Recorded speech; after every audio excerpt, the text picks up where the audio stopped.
अगर आप tension, depression, anxiety, hypertension, sleep disorder, insomnia, इन सब चीज़ों में अगर आपको कोई भी प्रॉब्लम है तो ये वीडियो आपकी लाइफ टर्निंग पॉइंट हो सकती है।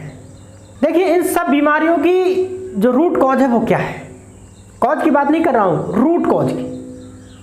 कॉज के नीचे कॉज, कॉज के नीचे कॉज, कॉज के नीचे कॉज, जो उसके सबसे डीपेस्ट लेवल में जो कॉज होता है उसको रूट कॉज बोलते हैं। वो क्या है इन सारी बीमारियों का, वो समझते हैं आज।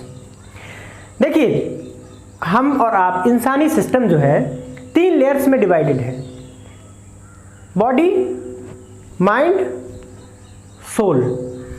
बॉडी, माइंड और सोल, इन तीनों सिस्टम को मिलाकर बनता है इंसानी सिस्टम। अब इस इंसानी सिस्टम में बॉडी, माइंड और सोल का कनेक्शन जैसे ही डिस्टर्ब होता है, ये बात बहुत इंपॉर्टेंट है, बड़े आराम से सुनिएगा, बार बार सुनिएगा।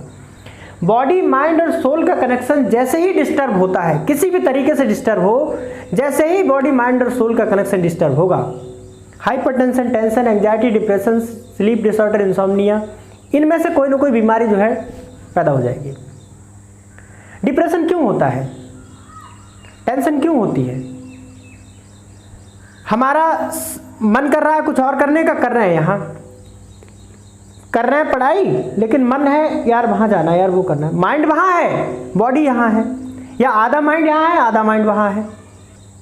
तो हमें अब करना क्या है? हमें वो काम करने हैं जहाँ बॉडी और माइंड और सोल, इन तीनों का कनेक्शन रिकनेक्ट हो सके। बच्चे ऑलरेडी रिकनेक्टेड है, क्योंकि बच्चों में tension, depression, anxiety, sleep disorder, insomnia, ये चीज़ें बच्चों के अंदर नहीं होती हैं, ये बीमारियां बच्चों में नहीं होती हैं, क्योंकि बाय बर्थ बच्चे मेडिटेटिव है, प्योर है, प्योर नहीं प्योरेस्ट है,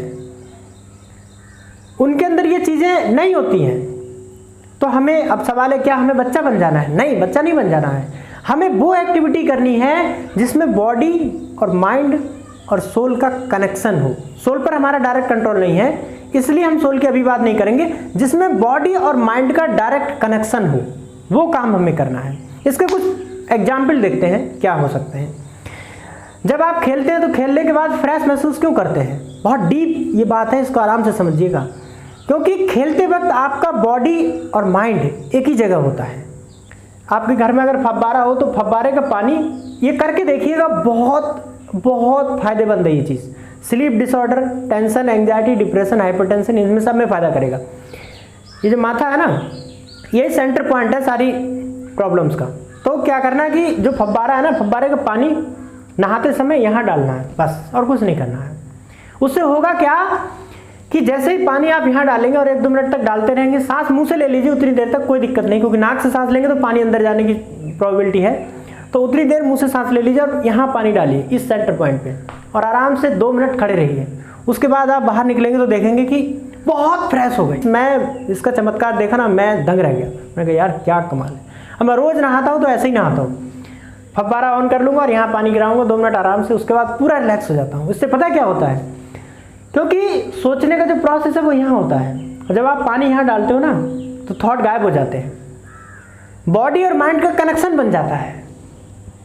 एक बेस्ट कनेक्शन बॉडी और माइंड का बनाने का ये तरीका है। आप इसको करके देखिए, तब आपको पता चलेगा कितना कारगर है। और क्या हो सकता है? एक खेलना हो गया जहाँ बॉडी और माइंड का कनेक्शन बनता है, नहाना हो गया, फव्वारे का पानी यहाँ डालना 1-2 मिनट के लिए, वो हो गया। और जब आप किसी फेवरेट काम को करते हैं, आप किसी हॉबी वाले काम को करते हैं जिसमें आपका इंटरेस्ट होता है, दुनिया कहती है, दुनिया के बड़े बड़े मोटिवेशनल स्पीकर कहते हैं कि वो काम करो जिसमें हॉबी हो, जिसमें हॉबी हो, जिसमें पैशन हो, जिसमें पैशन हो। वो क्यों कहते हैं? उसका भी रूट कॉज यही है, क्योंकि जिसमें आपका पैशन होगा उसमें आपका माइंड भी होगा और बॉडी भी होगी। बॉडी और माइंड एक जगह होंगे। अब आपको ऐसी पढ़ाई करने को कह दिया जाए जिसमें आपको मन ही ना लगे, तो आप पढ़ तो रहे होगे, उस कॉलेज में तो जा रहे होगे, लेकिन दिमाग दूसरे कॉलेज में होगा। क्यों? क्योंकि बॉडी और माइंड अलग अलग हो गया, अब सब डिस्टर्बेंस पैदा हो गया। तो ऐसे काम ढूंढिए, जैसे स्विमिंग पूल में तैरना, वो भी बॉडी माइंड कनेक्ट करने का एक तरीका है। तो आप खुद देखिए, आसपास बहुत सारे तरीके हो सकते हैं जो बॉडी और माइंड को कनेक्ट करने को। I think loving somebody is also a type of connecting और रिकनेक्टिंग बॉडी एंड माइंड। अब बात आती है सोल को कैसे कनेक्ट करें। जब बॉडी और माइंड कनेक्ट हो जाते हैं तो सोल ऑटोमेटिकली कनेक्ट हो जाती है। सोल तो है ही ना अंदर, उसको कनेक्ट क्या करना है, भटकता तो दिमाग है, सोल तो नहीं भटकती है ना, तो जाहिर सी बात है उसको रिकनेक्ट करने की बात ही नहीं है। तो बॉडी और माइंड को जब आपने कनेक्ट कर लिया, या रिकनेक्ट कहो तो ज़्यादा अच्छा है, क्योंकि जब हम बच्चे थे तो कनेक्टेड था, अब बड़े हो गए तो सब डिस्कनेक्टेड हो गया, तो अब यहाँ रिकनेक्ट वर्ड ज़्यादा अच्छा लगता है। तो बॉडी और माइंड को जब आप रिकनेक्ट कर लेंगे तो सोल ऑटोमेटिक कनेक्ट हो जाएगी, और बॉडी माइंड सोल तीनों लेयर्स आपकी पूरे इंसानी सिस्टम की जब एक ही लाइन में, एक ही अलाइनमेंट में आ जाएंगी, तो ये जैसे गाड़ी होती है ना, गाड़ी के चारों पहिए एक ही अलाइनमेंट में होते हैं तो गाड़ी अच्छी चलती है। अब चारों में से एक पहिया कहीं और भाग रहा है तो गाड़ी डिसबैलेंस हो जाएगी ना। अलाइनमेंट गाड़ी को, कंपनी में जब गाड़ी बनती है तो वहाँ चारों व्हील्स का अलाइनमेंट चेक करने के बाद ही कस्टमर को दी जाती है। तो आप अपना अलाइनमेंट सही कीजिए बॉडी, माइंड और सोल का।